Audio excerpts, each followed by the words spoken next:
You are listening to the F11 Photography Podcast.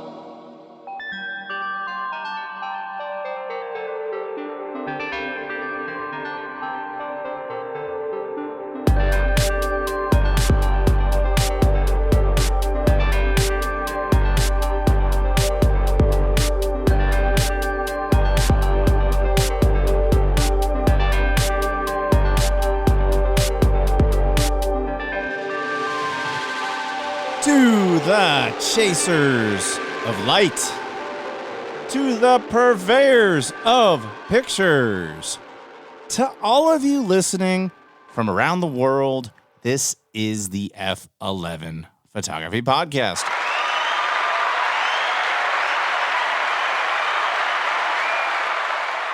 I am your host, Kevin Deal, along with your other host, Mr. Brandon Gorrie. Hello, everyone. It's good to be back. Thank you for pardoning us for our long hiatus. Yes, I've been holding down the fort. I've been stretching out episodes because Brandon has been on the road, which is going to be the topic of today's pod. But before we get into all that, how you doing, dude? So far, so good. Yeah.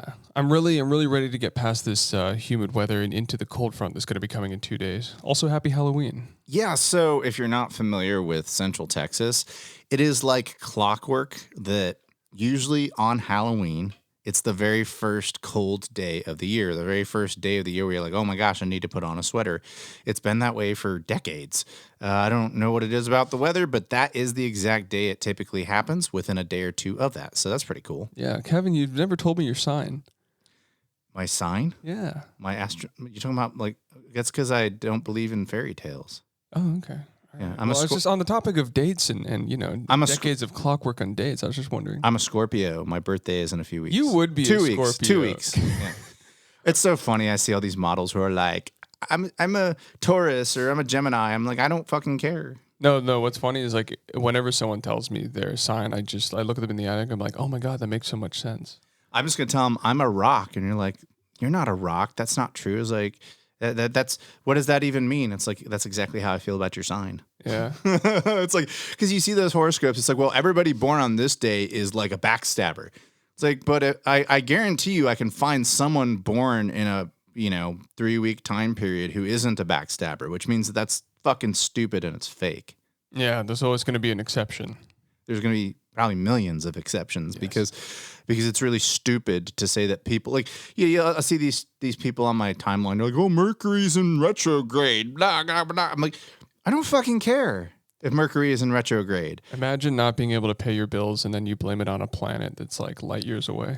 Exactly. And if you're listening to this and you're offended, then you can unsubscribe, but it's really fucking stupid. Like, I'm sorry. Like I can find examples to prove you wrong. So stop saying that because you were born at a certain time, you are X or Y. That's fucking bullshit. I've actually said that like sarcastically.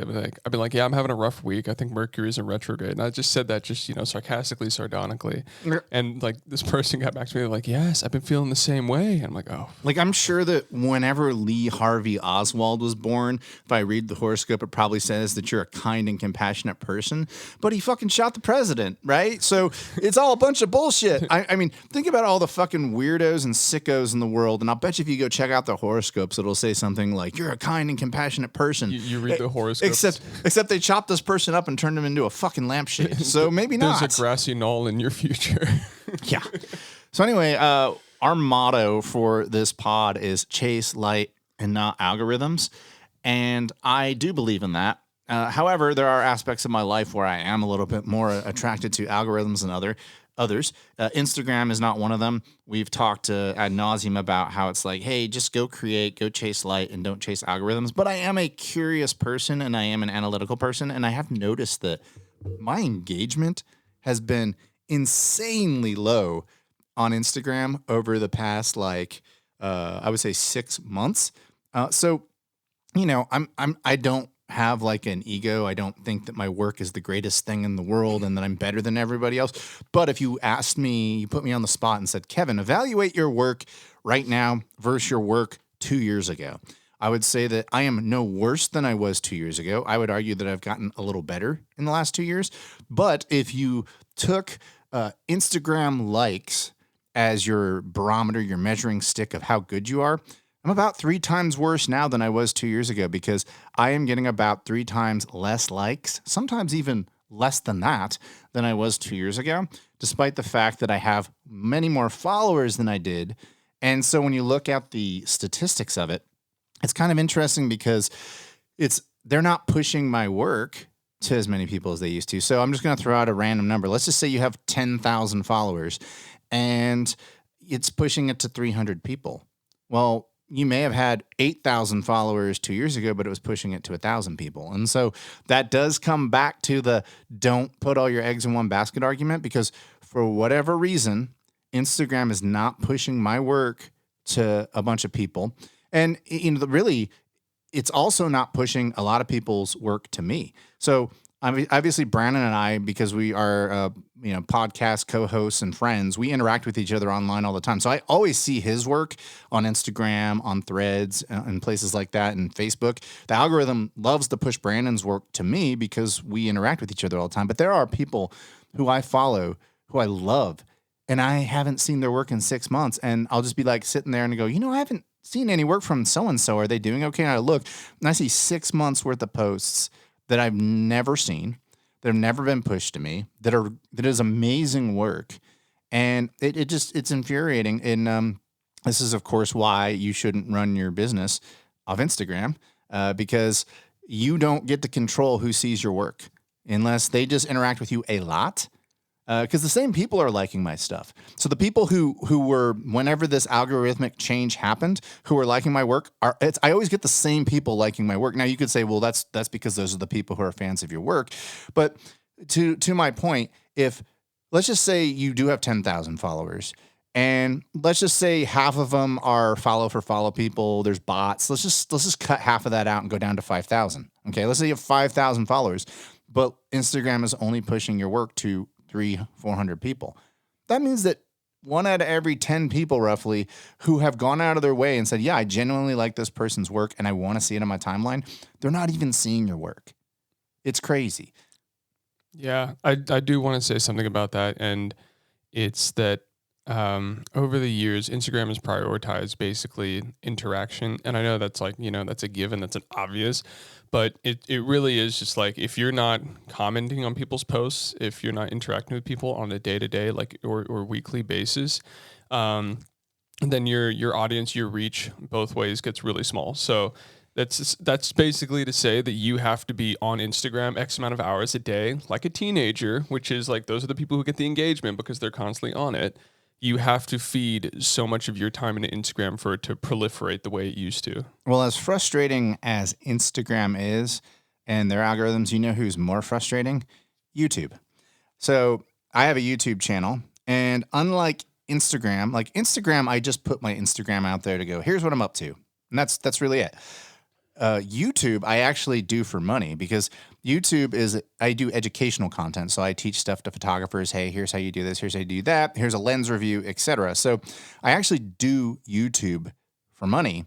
I get money off the ad revenues. But what's frustrating about it is I put out a video on Friday, and when we talk about metrics, so the video right off the bat was my #1 video in terms of engagement. Like, you could see there's like a line that goes up.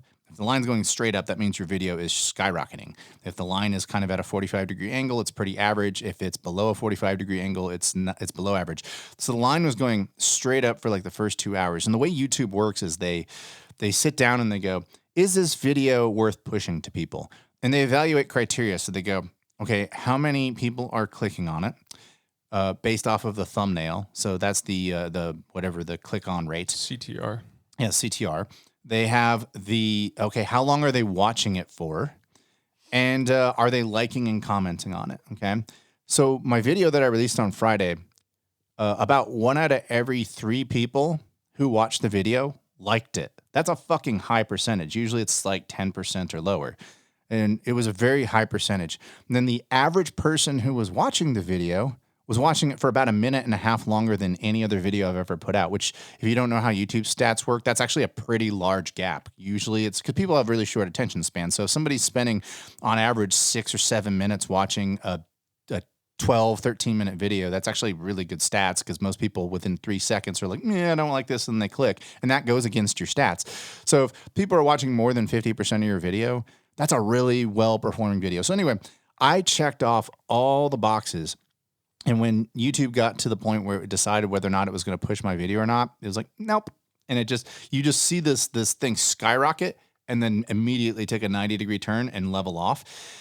And what's crazy is occasionally it'll go up because someone will watch it, and that person will watch it for a really long time. They'll leave a comment. They'll like it. So it's like everything, like every time it does push it on somebody, they engage with it. And so that's super frustrating. Fuck you, YouTube. That's all.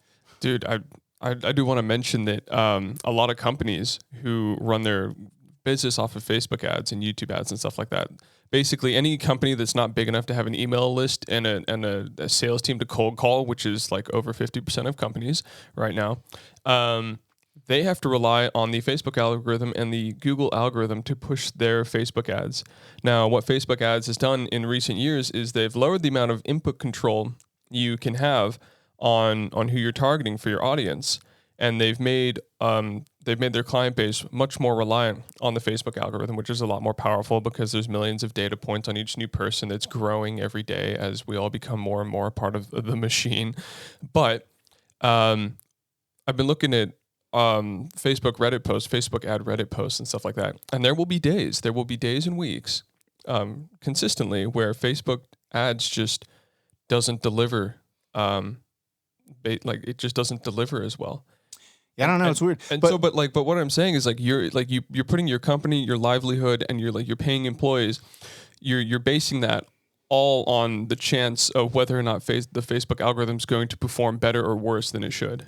Oddly enough, I just talked about that video on how it hit all the metrics and was performing well, and then they leveled it off. Oddly enough, I'm making more money off ad revenue than I was a month ago. So it's like my engagement's dropping off, but I'm getting paid more. And from what I read is like companies will use certain metrics to determine how much they want to pay per ad.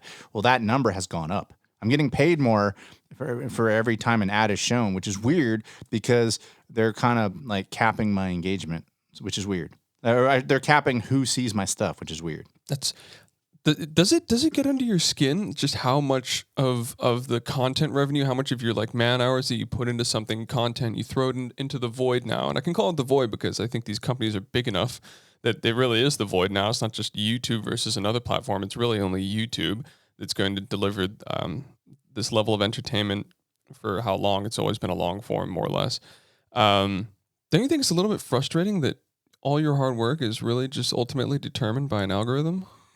Yeah, that's why I tell people, don't put all your eggs in one basket. It's why we have a podcast. It's why I have a YouTube channel. It's why I do photography workshops. I sell, places in my studio.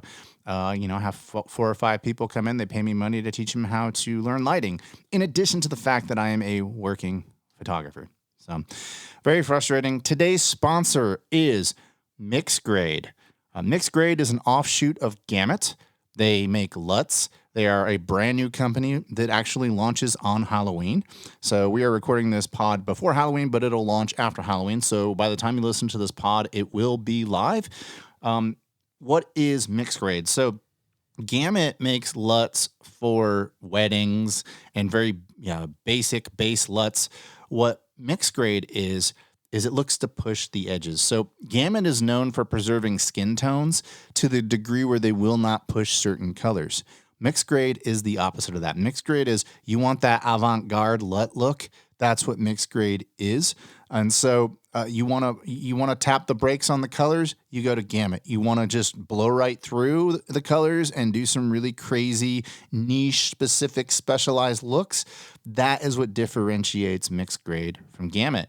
And they spent months working on these new LUTs with some of the best creators in the industry.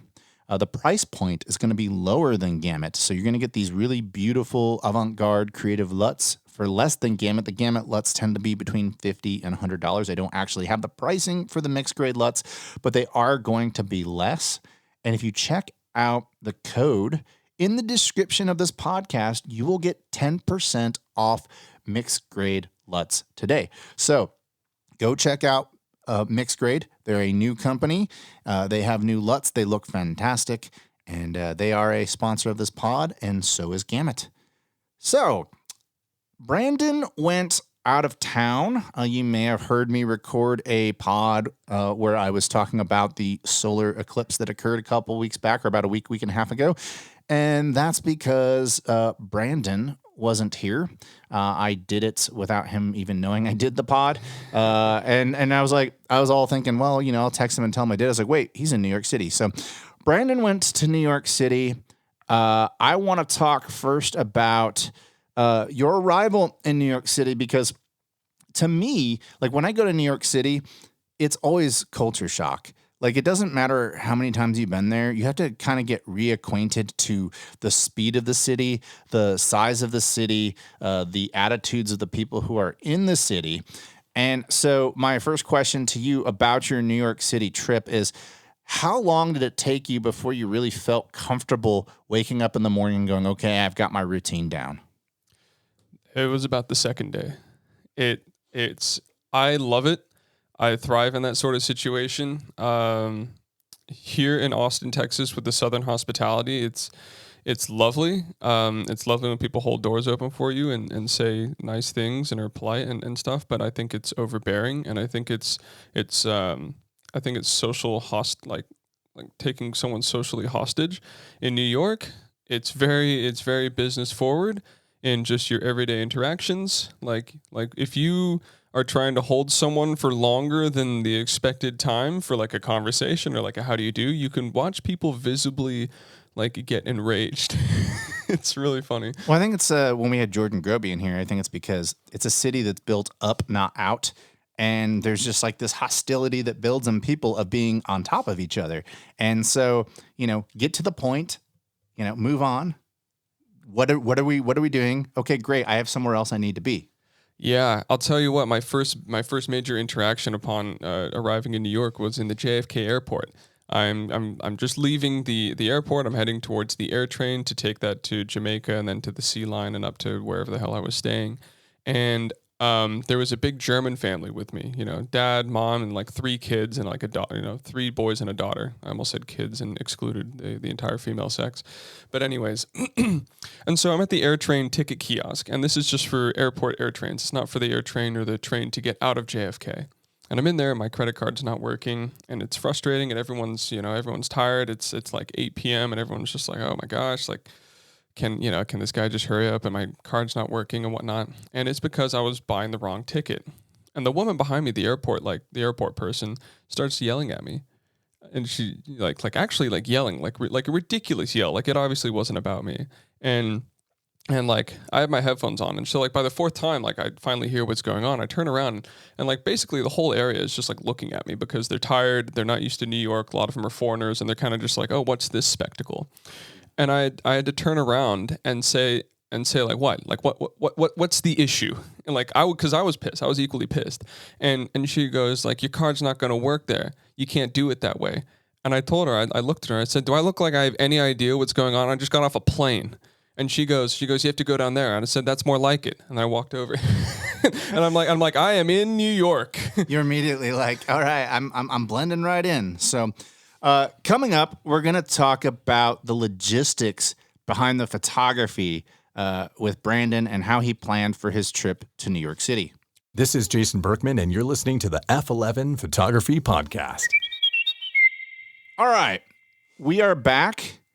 So Brandon's main goal for going to New York City was to take pictures of people. Yeah. For the most part. Yeah.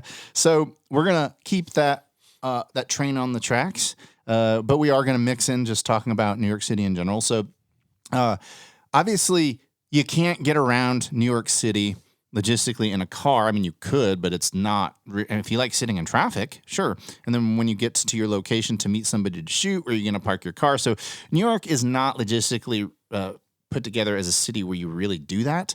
So like most people, you either take a cab or if you want to save money, you take the subway. So getting to New York, what did you bring with you on this trip as far as photography equipment, and why did you make those decisions?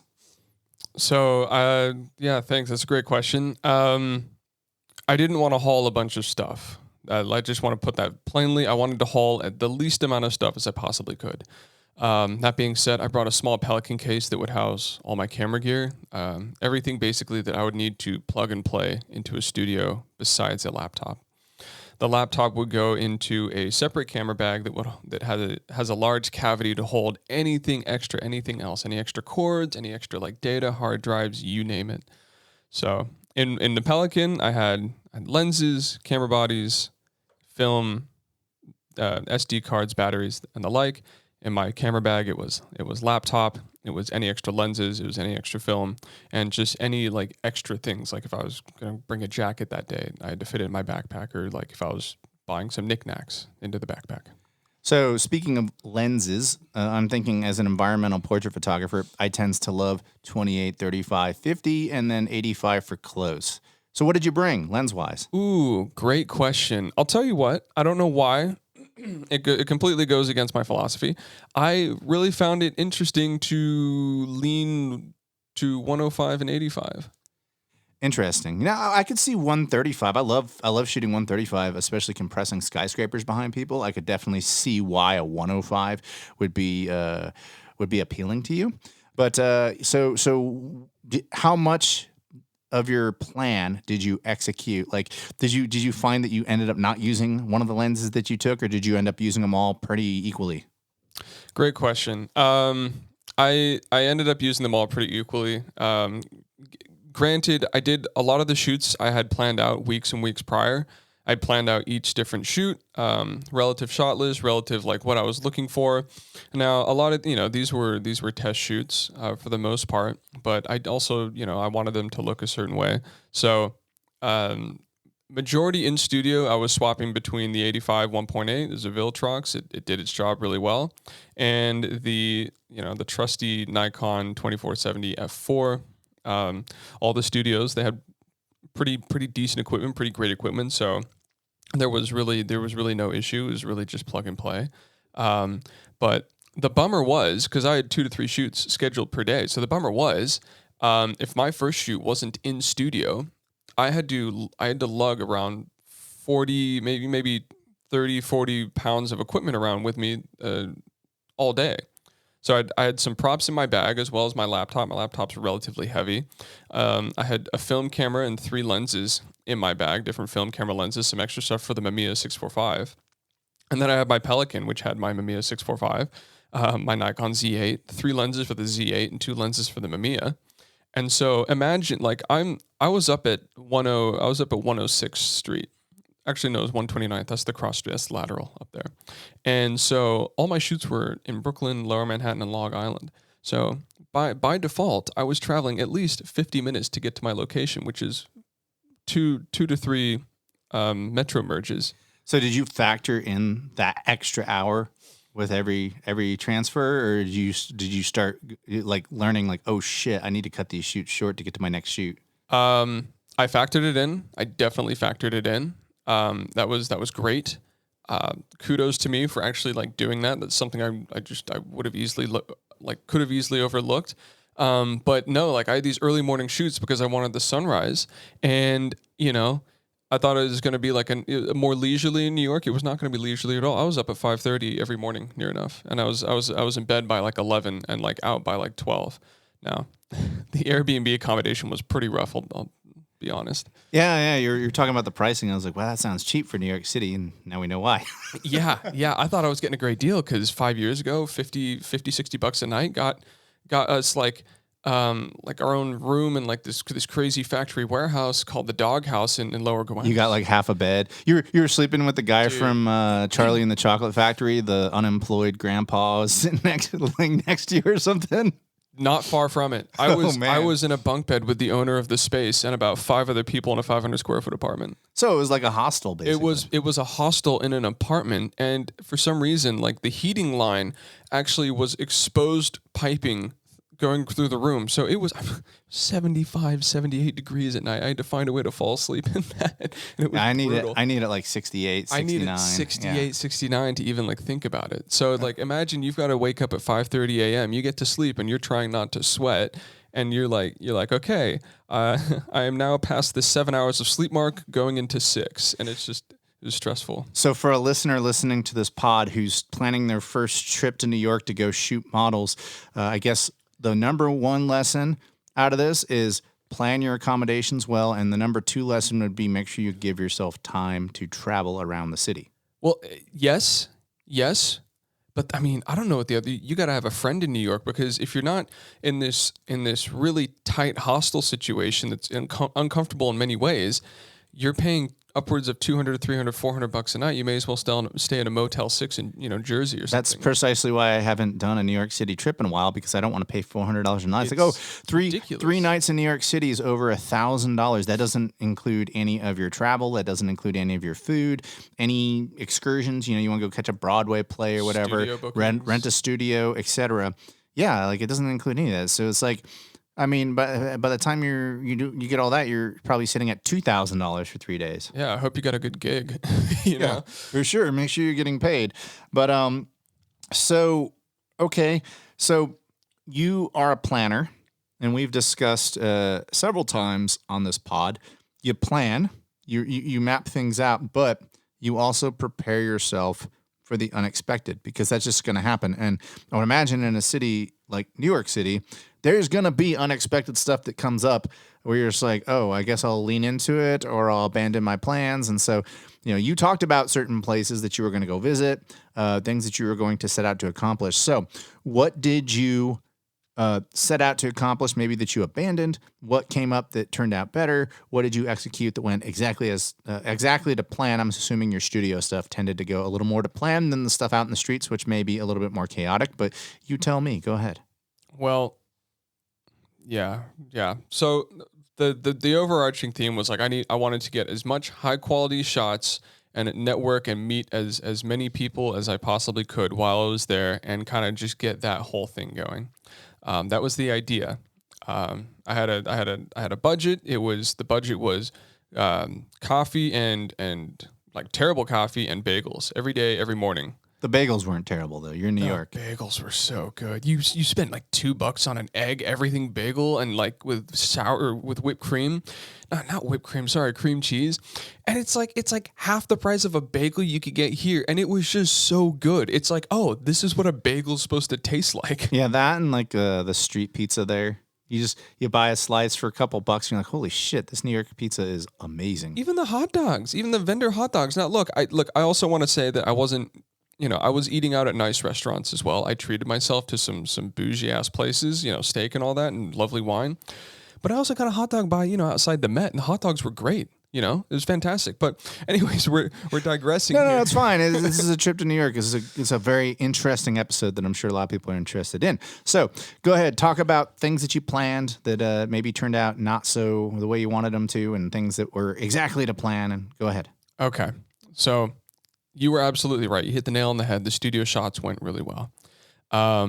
There were some communication difficulties between the agency and the models, and so some of the models ended up not making it. Some of them were hours late, and so that put a logistical wrench into some things. So even while I was there, by the way, I had a great. I want to preface, I had a great experience shooting with this agency, and all the models were absolutely fantastic. They were lovely people. But that being said, it was a logistical hustle while I'm there. It was getting texts out of the blue like, hey, sorry, I'm going to be 50 minutes late, to the studio. And I'm like, okay, I booked the studio 3 weeks ago for X amount of time. I'm like, okay, how are we going to put this together? And it's just stuff like that. It's like, oh, okay, this model, same thing. Model couldn't show up. I have to get in touch with the agency. And they're like, oh my gosh, yeah, sorry, we missed the whatever. This model's sick. Let's get a replacement. So it was actually kind of cool. Like everything worked out. Everything really worked out. And I'll tell you about that in a bit. But yeah, one of the replacement models for another model is, instead of me shooting a green model who couldn't make it, I got a really talented model to replace there 45 minutes later, who'd just flown in from Paris. So I was their first shoot, I think, in New York City, and they spoke almost no English. It was all French. So that was pretty cool. Oui. Oui, yes. So was this the model with the short hair? Or which one was it? No, I haven't posted this model yet. Oh, okay. I'll keep my eyes open for it. Yeah, and so it was a lot of it reminded me of shooting in Ukraine, where I didn't speak Ukrainian, and if Ukrainians didn't speak Russian, we communicated with hands and stuff. So I'd be taking shots, I'd be making noises like doing the French thing, and then if something came out really good, or if her posture was really good, which she knew her postures, I'd just be like très bien, très bien, très bien, très bon, however whatever the dialect is, and so that was one time it worked out. Another time, this was later in the week. I was trying to work with this model to do a ferry shoot. We were going to do like a trench coat, like pea coat. Sorry, I thought you meant like elf ears and shit. I was like, wait, No. you're breaking into a new market. And then I realized, wait, they have ferries in the East River and the Hudson. Go ahead. Right. And so again, like this is another time where like my bacon was saved by the model not showing up, and it just happened to work out, it's absolute blessing. And I'll tell you why. So we were going to do this Peacoat ferry shoot. I brought tons of film. We were going to shoot on the 645. It was going to, windy, storm clouds in the horizon, just stormy waters, sun peeking through, just rainy clouds. That was the kind of vibe of the day. And we were going to meet at Pier 11 and go from Pier 11 to South Huntington Street Pier in Brooklyn. And she couldn't make it. She bailed 30 minutes before the shoot. It was her work again. Like it was a communication issue. It wasn't her fault. Totally fine. And so I'm walking over to the pier. I've got my I've been traveling for an hour now with my Pelican and my backpack, and my shoulders are absolutely exhausted. I'm tired and stuff like that. And that's kind of the theme. It was very exhausting. Shooting in New York is absolutely exhausting. The travel alone will just wear you down sometimes. So I get to the pier, and I'm looking at the ferries, and I noticed that, and there's no way I could have known this ahead of time, the ferry that was launching from Pier 11, that specific route, all the windows were, and not every ferry was this way, all the windows were extremely tinted, and there wasn't access to the deck. And it was that for that specific pier. I'm looking at other ferries. Windows are clear, and there's deck access. So if we would have done this shoot, I would have been hustling, and it would have been a nightmare. But for some odd reason, it just worked out. And I was just like, okay, I'll take it. So one recurring theme, though, that I'm seeing is that if I were to plan a trip to New York City and do 2 or 3 shoots a day, that's what you want to do. You want to cast a large net because a lot of them aren't going to work out. Yeah. And it's a numbers game. So if you're like, hey, I'm just going to schedule 2 shoots over the course of 4 days, you may end up coming back with no shoots. Yeah. And well, that's the thing is accountability is very much like, it's just very much an individual basis in New York. So like you shoot here in Texas, and when you're working with people and you work with agencies and you're just collaborating on stuff, there's this very like, it seems like a very more solid overarching like reliability from people. It's just like, okay, we all have the expectation, and it's very much, it's more of a cultural taboo here to break form the day of. Whereas there, if it happens, it happens. Whereas over there, anything is possible. There are no rules, and like there's no accountability anywhere. It's just like no one's apologizing. It's okay. Well, let's see what we can do from here, and that's it. And there's no like it's very fast. It's more cold, very business forward. Now, one of the models I saw you work with used to live here. I actually wanted to work with her, and then she ended up moving to New York City. Now, did you happen to remember that she lived here and you just were trying to hook up before she left, and then remembered she was there when you got there or when you were planning to go there? Or how did that all come about? Oh, we got some laughing here. I don't know what the backstory is, but I can't wait to hear. No, I don't know how you meant the word hook up. Hook up with cameras. Okay. Okay. I don't know where you were going with that. Okay. So, no, Tanya's great. Tanya's a fantastic model. She wanted to shoot here before she left for New York, and it was a very busy period of my life, and I gave her my rates, just like rates, here's rates. I don't have time to do TFP. And it was a no, obviously, because, she's a struggling model, as most models are. But in New York, I messaged her, like I said, hey, okay, tables have turned. I'm coming over to New York. She's like, here's my fucking rates, bitch. Yeah, as if. No. No, I said like, hey, I've got some plans. I've got some ideas. These are kind of what I want to execute. And Tanya, she went to school for modeling. She did a modeling thing, camp, I think. The Coco Rocha or something different? It might have been Coco Rocha. I'm not sure. She has it on her Instagram. It's one of her pinned things. But her posture is very aggressive. It's very bombastic. It's very hyperbolic. She has a very edgy look. Extremely. And so me being me, I wanted in on that. And so we did 2 shoots. And one was in studio, and she brought multiple outfits that were straight from the Matrix. I don't know where she gets this stuff, but she's very accomplished in her outfits. So we did that. And then we did another shoot in an abandoned metro in Little Dominican Republic. It wasn't an abandoned metro. Basically, at 181st Street, there's a excuse my French, there's a 5-story staircase. Go ahead. Thank you, Kevin. There's a 5-story staircase that goes all the way down to the bottom of the platform. And very recently, they put in elevators because everyone was griping about going down the staircase. So, long story short, nobody uses this staircase anymore. No one even thinks about it. So there's this empty, white tile staircase going all the way down with non-flickering, balanced fluorescent lights. Like they're all the same color. I don't know how that happens. So did you pull out the Cinestill? Oh my God, yes. I call that shit. I had it on 120 and 35 that day. Anytime he sees flickering fluorescent lights, his Cinestill boner just goes doing. Literally. Oh my gosh. I blush to say this. I'm embarrassed. I dropped my Z8 on the floor. Well, at least you know it's working still, and that now you know why you spent $4,000 on it, because it works. Because I was frantic. I had cameras around my necks and my backpacks, and I took my backpack off because I was getting hot. It was like 82 degrees down there. It was really warm. There was a really deep tunnel. And I took my backpack off, my Z8 just flunk right onto the concrete, and it shattered the lens filter. But yeah, no. So at least it was a lens filter, not the lens. Which lens was it? It was the 24-70. Whew, that's your workhorse. That's the workhorse. That happened to me with my R5 with an 85 attached to it. After I got done shooting with Malika, it fell out of my bag 3 feet and just went thump on my driveway. And I was like, holy fuck. And the focal plane is fine on the 85. I did get a tiny crack on the side of the lens. So I may get it serviced one day, but it works fine. So anyway, this is why, if you're listening and you're like, why should I buy a $4,000 camera? It's because if it falls on the fucking concrete, it still works. Go ahead. Yeah, that was very fortunate.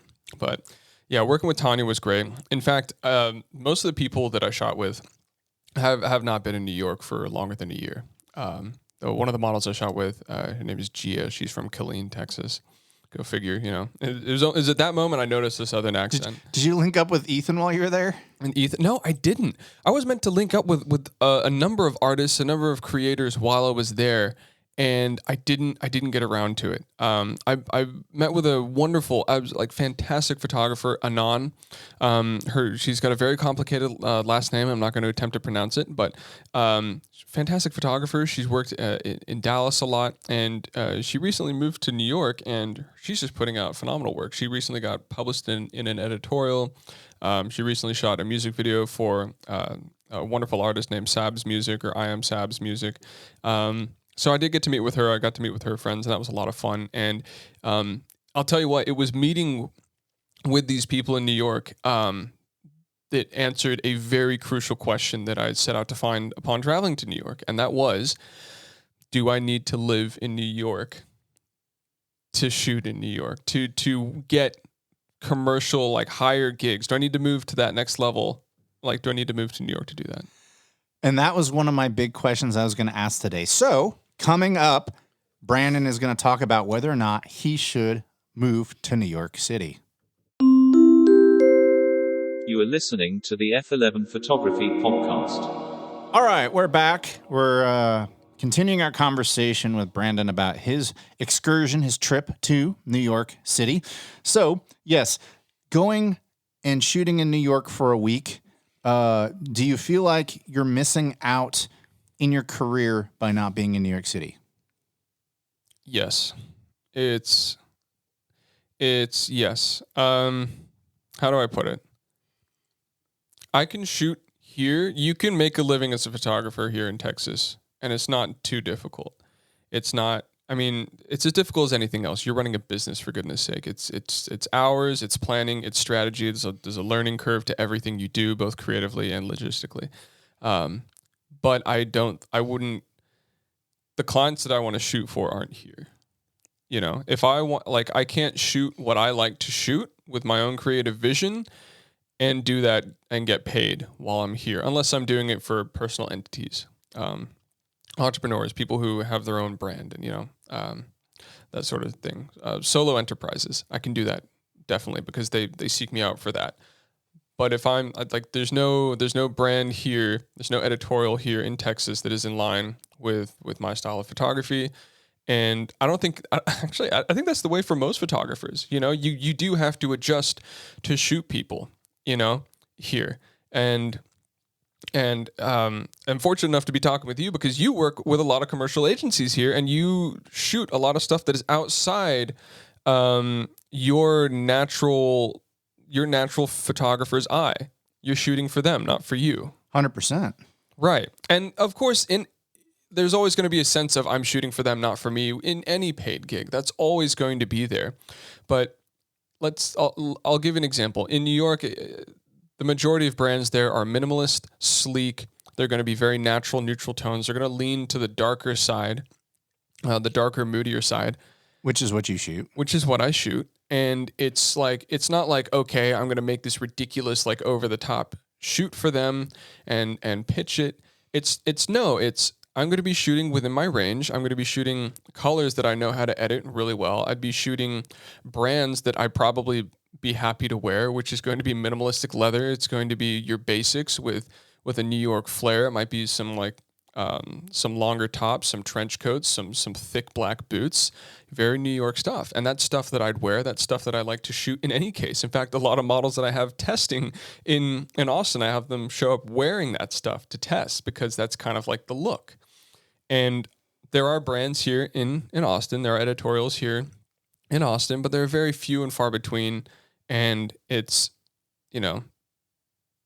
they have their photographers. Well, I see people in our market here in Austin and other markets who are like, I'm a fashion photographer. And I never, ever, ever use that word to describe my work because I don't live where fashion happens. And fashion in the United States only happens in one city at a high enough level to where I would call myself a fashion photographer. And that city, of course, is New York City. If you're not in New York City, Milan, London, or Paris, I don't know if I'd call myself a fashion photographer. But to your point, are you missing out on things? Well, it's like I read these stories about these famous photographers who end up doing these massive campaigns, end up becoming celebrity photographers. And almost all of them started in the United States, in New York City, studying under another really badass photographer, whether it's Avedon or somebody like that, who took them under their wing, taught them. And that stuff is not happening for the most part in any of your cities, you people who are listening to this, unless you're in one of those prime markets. It's not happening in your city. It's why you see a lot of photographers who say that they're in Austin also say that their other location that they shoot in is New York City. Some of these people will say that their other location is in Paris. Photographers will go travel to where this happens. And that is where fashion happens in the United States. I would love to go shoot in Milan, even though apparently it doesn't pay shit, according to a model I know, just because I would love to be in Northern Italy because it's fucking Northern Italy. It's like, hey, let's go to Lake Como this weekend. Like, I could totally leave Austin for that. But that's that. So what do you think? Are you gonna stay in Austin long term, or are you at least gonna try to make more trips to New York City, or are you going to eventually think about moving there to bolster your career? I think I have to move there. Dun, dun, dun. Well, it became very clean. It became very clear, very clean cut and dry. I talked to photographers and I was like, what is your experience? What's the process like when you're shooting there? Because like in Texas, it's very much you're by yourself and you're coming up with an idea, and you have only a handful of people you can pick from who might not even be available or interested in the work that you want to do. And that's like MUAs, hairstylists. Like I'll give you an example. I'm trying to put together a shoot right now with a bunch of very talented people, and trying to find just the people that can do the hair and do the makeup in the way that we want them to is like pulling teeth. And so it's like, it's just it's an upward march in Texas to get this shit done. Whereas I talk to, I want to contrast that. Okay, I talked to creatives, photographers, videographers, and creative directors in New York, and I was like, okay, what's the process like? And like, they're meeting so many people. They're cold messaging so many people. And because everyone has a similar, like everyone's doing the same thing. They're hustling.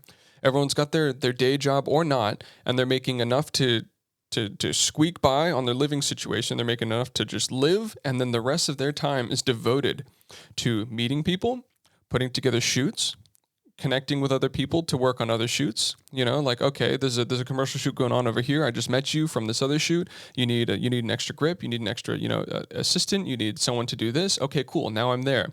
Now I'm at this shoot. And now when you're at this commercial shoot, okay, suddenly you're meeting people during the break. You're meeting people. You're exchanging Instagrams. They get to see your work, and they've got stuff going on, weeks, months down the line. So now you've got like 9 to 10 people advocating for your work at this shoot, and they say, oh, okay, I've got this shoot coming up, and I know this person is, I see their photographic style, I see their work in the past. We could use that style in this shoot. So it's quicker. The advocacy for your work and other people's work and working together with other people is so much quicker, and that's all you're spending your time doing. Well, everything there moves so fast. It does. And if you're not there to catch it, like everything moves much slower down here in the South. It is. And I've read enough photographer biographies to know that a very common tale is, I am assisting for such and such photographer who's really good. Such and such photographer was booked to shoot a campaign on such and such day, or they were sought out to book a campaign on such and such date, and they are either sick or they're already booked.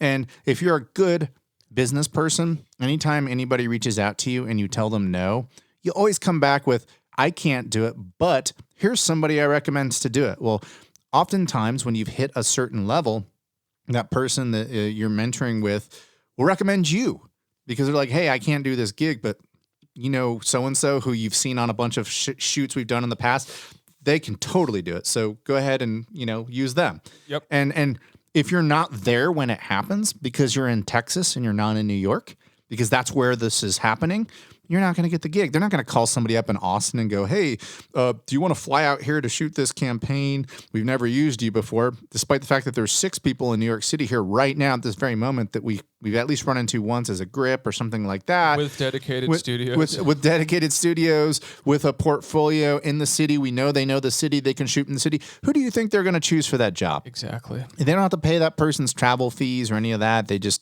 can knock it out and be done with it. And so, yeah, I totally understand. If I were, in a different part of, if I weren't like not married, single, no kids, all that, I'd probably live in one of those capitals and pursue that. But it's not a place I'm in life. But if that is your stated goal, like I want to be a fashion photographer in a fashion industry, a happening fashion industry, you have to go where fashion is.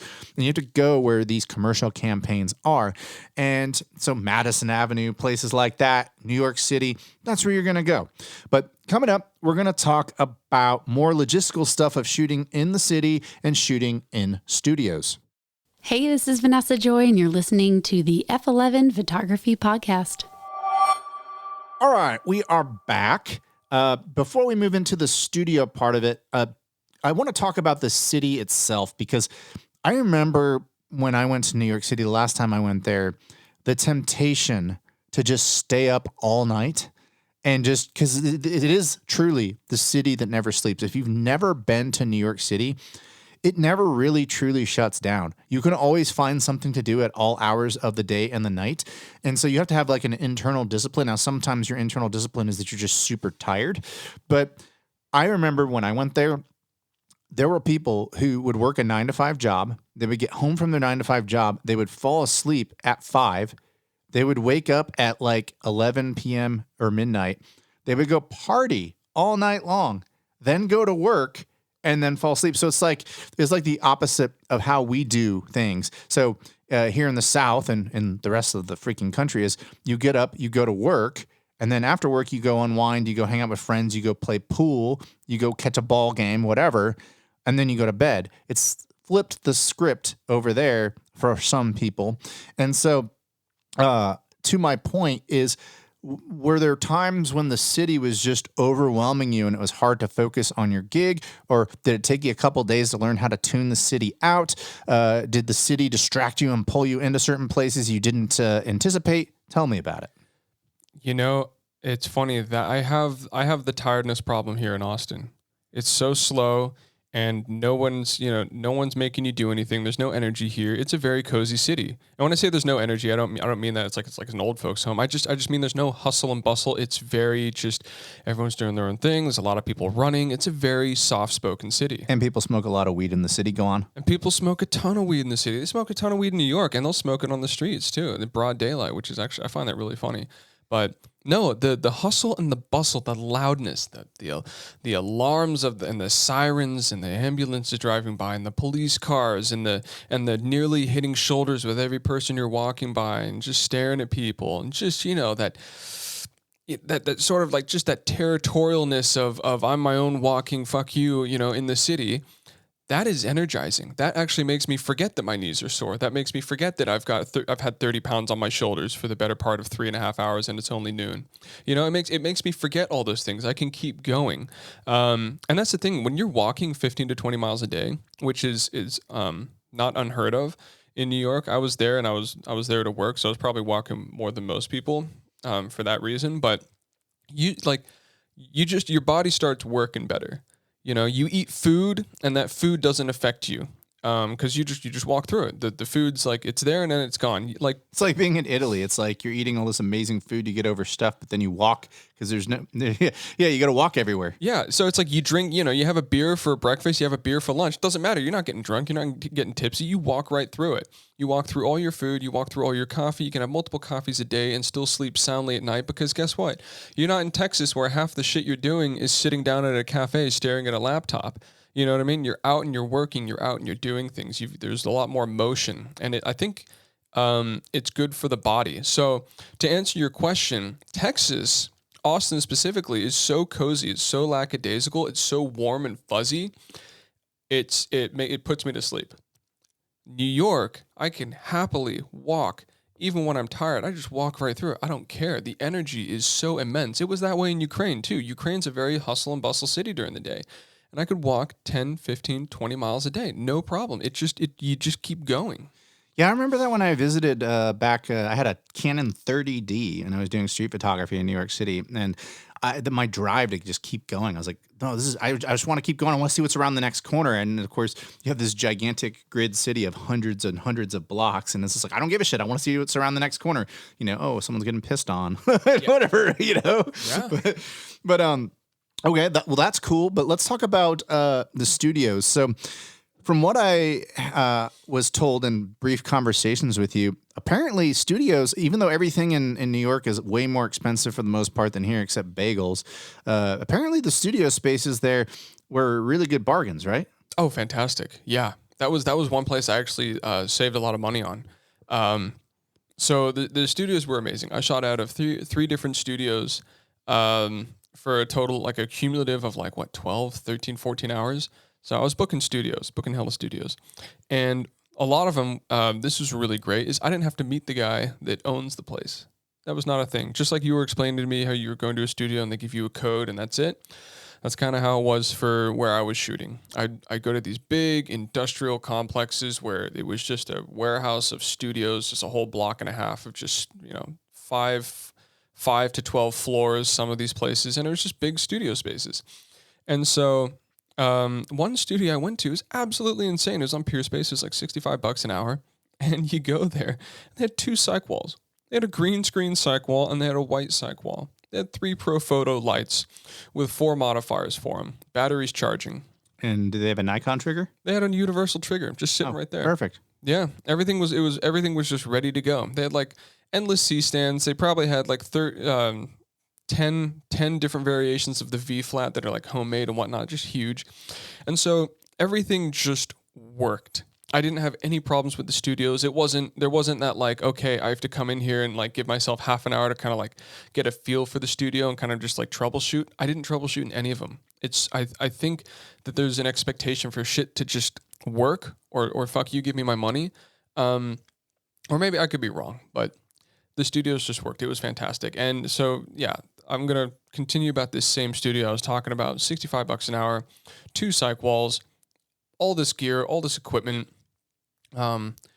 And they had some continuous lights, like some ARRI continuous lights that I didn't use, but they're just sitting there, to be used. And then their entire, the entire back of the studio is just windows, west-facing windows, so you can get the sunset. And so as my shoot progressed into 1 p.m., it was like partly cloudy. I had light, just available light, and they had a white structure where the models can sit, and it's just so what you want. You know what I mean? So it's not like one place that we did our camera swap episode that just looks sterile, 4 white walls and a couch. It was a lot more interesting than that, I would imagine. Oh yeah, it was. Yeah. You don't walk into any of these spaces and go, oh, how am I going to shoot this? It just comes to you. It's like it's all there. You know what I mean? That's awesome. Well, coming up, Brandon is going to talk about his takeaways and what he learned and what he's going to do moving forward, having gone to New York. Hi, I'm Jordan Groby, and you're listening to the F11 Photography Podcast. All right, we're back.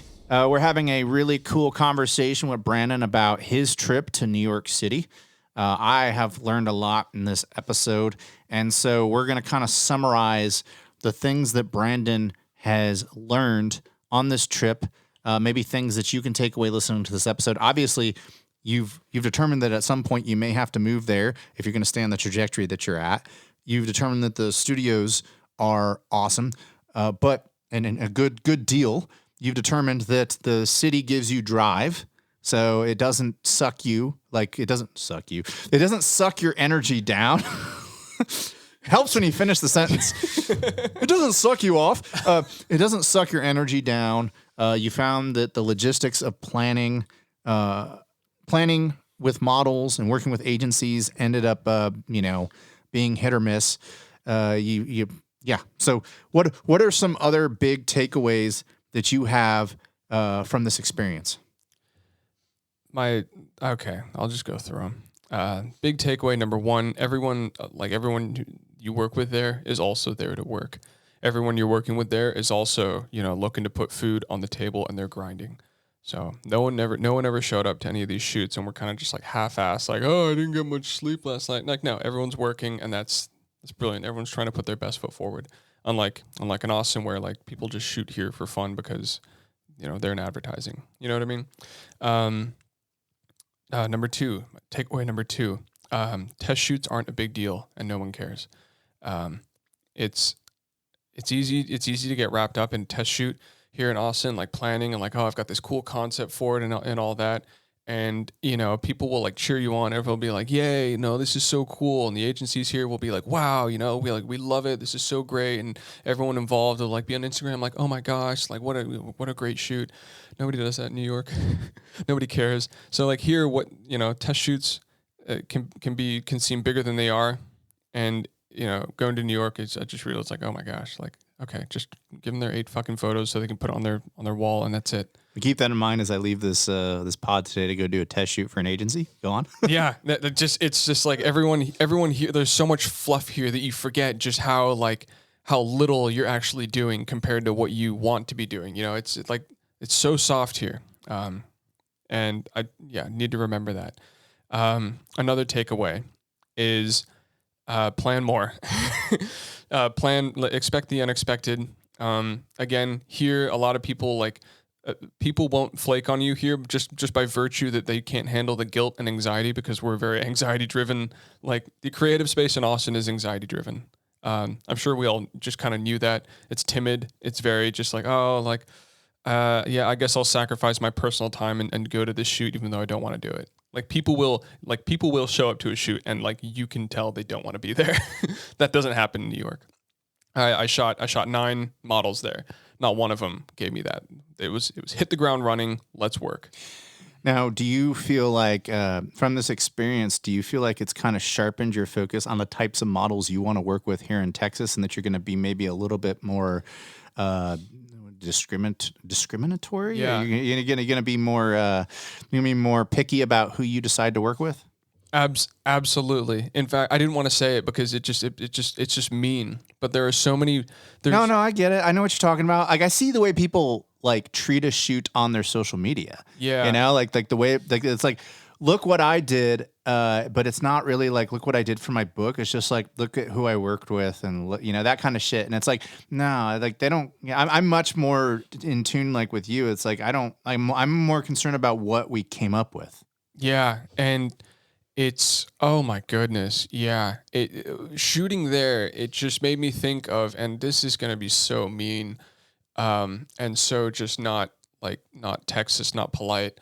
But there are so many people here who just obviously are never going to go anywhere with their modeling, and they don't give a fuck about what they're doing, and they just want to shoot. They just want to make content. And there's so many, like 90% of the people who get in touch with me to shoot have absolutely no interest in like making a career out of modeling. No, you're right. Like I pay attention to the words that people use when they're communicating about wanting to work with me. If someone says, I want to add this to my book, that's the conversation. That's like, okay, this is very important to you. But if there's like, I want to collaborate, whatever ideas you have, keep me in mind for it. That's fucking frustrating to me because it's like, you really haven't studied my work. You haven't really pictured yourself working with me. You just like the idea of working with me, but you have no clear goal or vision of what that would look like and why that would benefit both of us. And that frustrates the fuck out of me. And so I have been kind of thinking more about, you know, making my circle of people I work with a little smaller and only work with people who use that type of language of, hey, this is good for my book. Cause like when I reach out to a model, one of the very first questions I ask them, other than, hey, pick 5 shots of mine you really like. I say, hey, if you think that my style will benefit your book, like that is part of my opening pitch to them. And I tell them, really do think about that, because if my style doesn't fit your style, I'm not offended if you say no, but like, think about that. I'm very clearly communicating to them that is what I want them to get out of the shoot with me, because that's what I'm trying to get out of the shoot with them. You hit the nail on the head. And that's the biggest gripe. I think overall, the overall theme is, I'm going to repeat what you just said. To improve the quality of your work, you had to tighten your circle. You have to do that here. To improve the quality of your work in New York, there's such a talent pool available, you expand your circle. And that's the fucking difference. Well, that goes back to the work with people who are a tier above you, that we've always had that conversation. It's like, there are really badass people in Austin. There are really badass models in Austin. But your pool to choose from, if you're completely oblivious and come on, New York City, the pool, there are much better models in New York City in a larger number than there are in Austin, Texas. And so, that's probably one of your biggest takeaways. I could talk about this for ages, dude. Like, I work with some models who, like, they are 21, 22, and, like, they just turn it on, you know? And it's embarrassing for me to say here. I wouldn't want to say this in New York, but, like, watching these models work at such a relatively young age and watch them turn on postures that are just immediately so much better than the work I can get here in Texas. And they're just doing this without even thinking about it. I'm just like, oh my gosh, I don't have to direct anything. Of course, there were some green people who was like their first and second shoot that I had to shoot, and that was a nightmare. Love you guys. It was an absolute nightmare. That's one thing. But like these, like still 21, 22, like I was shooting with a guy in Chinatown, and this guy, his name is Jonathan, really cool guy. We had a coffee, we smoked a couple, we can cut that part. We smoked some crack. I don't want to like tell everyone I'm smoking cigarettes, but like when in Rome. Yeah, I would probably puke, but go ahead. Because if you give me a cigarette right now, I'd be like, go ahead. I don't smoke at home. I just, whenever I travel, I tend to like just get into the like beer, cigarette, wine kind of thing. But anyways, like, this dude was just so chill. We're having a conversation. We go to a spot in Chinatown. There's like a dimly lit thing, and like just watching him turn it on, you know, he just like, all right, shut up, no awkwardness. He's just like, okay, boom, I'm nailing it. He like the gravity that these models are pulling over there, 21, 22, like they're not in their heads like thinking like, oh, how do I make this space work? It just gel. They just gel to a spot, and they just command the attention of the camera to where you don't have to do much work. And finding that in Austin is you. I can think of like 3 or 4 people right now off the top of my head in Austin that can even like come close to that. I do wonder though how much of it is the environment, because I can I can think of a handful of models that if I took them and inserted them into New York City, they would elevate their shit because they would be like, oh, I'm not in my familiar surroundings anymore, and I'm in this hustling and bustling place.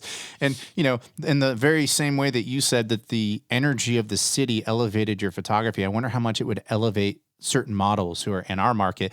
And that's why it may make sense for them to go there just like you went there. Because I have models all the time who are like, what's the next step I should take in my career? I want to be a fashion model. I'm like, you should fucking move to New York City. That's what I tell them. That's the thing is like, that's why I realized like I have to move to New York, because I didn't meet anyone really my age who was working creatively there. Everyone was just like, okay, I've left college. This is what I want to do. I'm moving to New York, come hell or high water. I'm going to make it work however it needs to work. But no, to answer your question, I work with some models who, names Allison and Maddie, absolutely fantastic people. We were all shooting in the same studio.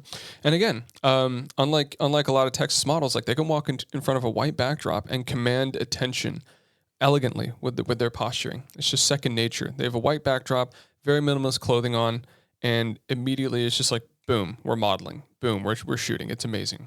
That's awesome, man. Well, great summary by Brandon on his trip to New York City. But we're going to close the door on episode number 44.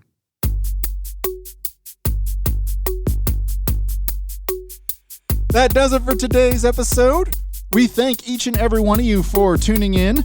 I hope you found this to be a useful episode. I hope you found Brandon's adventures to be educational. I know I did. And now I have to figure out how to keep Brandon here and have him not go off to New York City. But in the meantime, we're going to keep this pod going. Check us out, f11pod.com or at the handle of F11pod. And until next time, chase light and not algorithms.